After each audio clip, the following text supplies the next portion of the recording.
बाजार में नकली पनीर, खोया और डेयरी प्रोडक्ट्स की भरमार है और इसी पर एक बड़े एक्शन की तैयारी की गई है।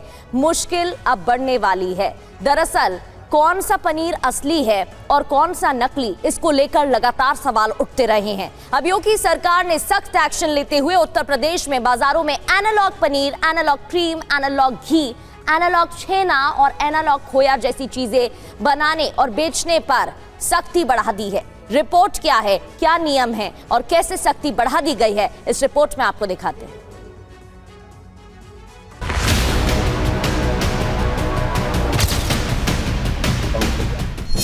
गाजियाबाद नकली पनीर फैक्ट्री। मथुरा 15 क्विंटल पनीर जब्त।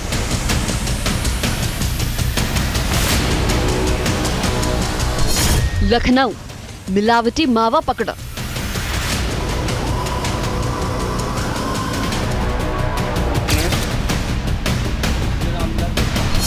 संभल 150 केजी मावा जब्त। सावधान, जो खाना आप बड़े चाव से खा रहे हैं वो भोजन नहीं बल्कि आपकी जिंदगी को लीलने वाला धीमा जहर है। मुनाफाखोरों की अंधाधुन हवस ने देश की रसोई को शमशान बनाने की तैयारी कर ली है।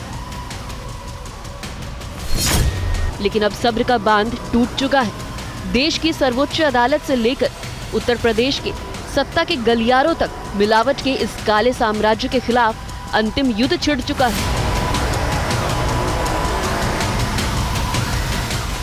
गाजियाबाद हो या मथुरा, लखनऊ हो या संभल, सभी जगह मिलावट के सौदागर सक्रिय हैं। इन मिलावटखोरों के लिए आपकी सेहत कोई मायने नहीं रखती। कुछ मायने रखता है तो वो है मुनाफा। अब इसी काली कमाई पर यूपी सरकार ने स्ट्राइक कर दी है। उत्तर प्रदेश में सीएम योगी आदित्यनाथ के निर्देश पर मिलावटखोरों के खिलाफ एक्शन शुरू हो चुका है। दूध और दुग्ध उत्पादों के नाम पर मौत का सामान बेचने वालों में हड़कंप मच गया है। राज्यव्यापी जांच में दूध, मावा और घी के नाम पर खतरनाक यूरिया, डिटर्जेंट और घटिया तेल का मिश्रण पकड़ा गया है। यूपी के हर जिले में खाद्य सुरक्षा विभाग की टीमों ने ताबड़तोड़ छापेमारी की। कई फैक्ट्रियां सील कर दी गई हैं और मिलावटखोरों पर गंभीर धाराओं में केस दर्ज कर लिए गए हैं।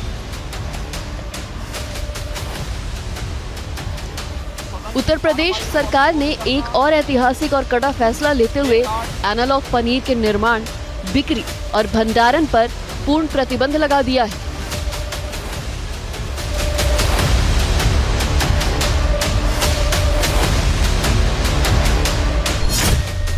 एनालॉग उत्पादों पर बैन, एनालॉग पनीर, क्रीम, छेना, घी और खोया की बिक्री और निर्माण पर पूरी तरह से रोक। मिलावट पाए जाने पर बिना किसी ढिलाई के सीधे गैर जमानती एफआईआर दर्ज होगी। संदिग्ध या दोषी पाई गई डेयरियों का लाइसेंस तुरंत और परमानेंट रद्द कर दिया जाएगा। होटलों और शादियों में परोसा जा रहा पनीर दूध से नहीं बल्कि डिटर्जेंट, पाम ऑयल और सिंथेटिक केमिकल से बन रहा था। पनीर क्या है? पनीर बेसिकली ये मिल्क प्रोडक्ट है और एनालॉग पनीर क्या है? तो उसका सब्स्टिट्यूट है।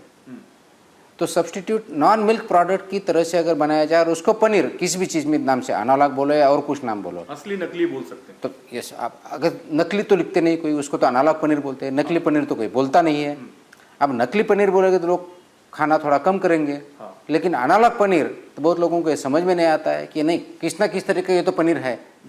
जब आप पनीर का नाम यूज कर रहे हो और उसमें नॉन मिल्क इंग्रेडिएंट है तो it is a miss name और what we can say non dairy product है। ये नकली पनीर इंसानी लिवर, किडनी को सड़ा रहा था और कैंसर जैसी जानलेवा बीमारियों को दावत दे रहा था। अब अगर यूपी की धरती पर कोई भी कृत्रिम पनीर बनाता या बेचता पाया गया तो उसका ठिकाना सीधे जेल की सलाखें होंगी। मिलावटखोरी के खिलाफ महाराष्ट्र से शुरू हुई जंग अब यूपी तक पहुंच गई है। महाराष्ट्र के एफडीए कमिश्नर तुकाराम मुंडे ने मिलावटखोरी, गंदगी और खाद्य सुरक्षा नियमों के उल्लंघन के खिलाफ युद्ध स्तर पर क्रैकडाउन छेड़ रखा है।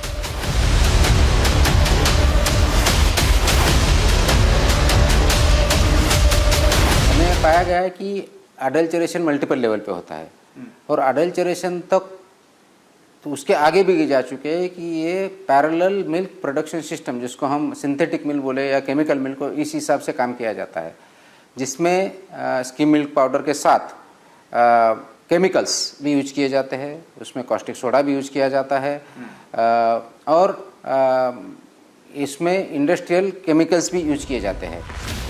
वहीं दूसरी तरफ देश मांगे शुद्ध इस गूंज के बीच सुप्रीम कोर्ट ने पैकेज्ड फूड पर वार्निंग लेबल लगाने के मामले में केंद्र सरकार की सुस्ती पर भीषण नाराजगी भी जताई है। अदालत के तेवरों से साफ है कि अब जनता की सेहत से खिलवाड़ बर्दाश्त नहीं होगा। कोर्ट ने सरकार को फटकार लगाते हुए पूछा है कि आखिर कब तक जनता अनजाने में जहर खाती रहेगी। पैकेज्ड फूड पर साफ शब्दों में चेतावनी दर्ज हो ताकि देश को पता चले कि वे पैकेट में खाना खरीद रहे हैं या बीमारी। चंद उद्योगपतियों के फायदे के लिए करोड़ों देशवासियों की जिंदगी को दांव पर नहीं लगाया जा सकता। ये रिपोर्ट देश के हर उस नागरिक के लिए चेतावनी है जो आंखें बंद करके बाजार का खाना खा रहे हैं।